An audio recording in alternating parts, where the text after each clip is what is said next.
সকাল বন্ধুরা, কেমন আছেন? আশা করি সবাই খুব ভালো আছেন। রথটি দেখে, জায়গাটি দেখে কি কিছু মনে পড়ছে? হ্যাঁ, ঠিক ধরেছেন।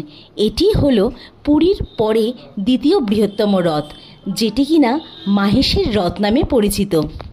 মাহেশ অর্থাৎ শ্রীরামপুরের স্টেশনে নেমেই টোটো ধরেই আপনি চলে যেতে পারবেন মাহেশের জগন্নাথ মন্দিরে। তবে আমি কিন্তু গিয়ে জগন্নাথের দেখা পাইনি, কারণ এখন তো জগন্নাথের জ্বর হয়েছে, তিনি আছেন রেস্টে।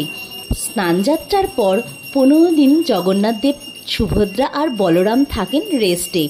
তাদেরকে দেওয়া হয় বিভিন্ন রকমের পাচন থেকে আরম্ভ করে ওষুধি।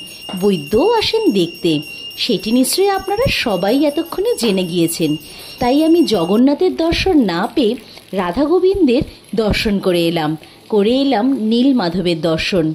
তাহলে আপনারা কবে প্ল্যান করছেন মাহেশের রথ দেখার আর রথযাত্রা দেখার? মাহেশের রথযাত্রা হলো পৃথিবীর দ্বিতীয় বৃহত্তম রথযাত্রা। পুরীর পরেই মাহেশের রথযাত্রা চর্চিত হয় সবার মুখে মুখে। তাহলে আপনারা কবে যাচ্ছেন মাহেশের জগন্নাথ দেবের দর্শন করতে?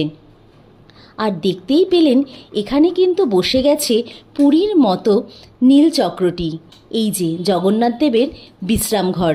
তাহলে সবাই বলুন জয় জগন্নাথ।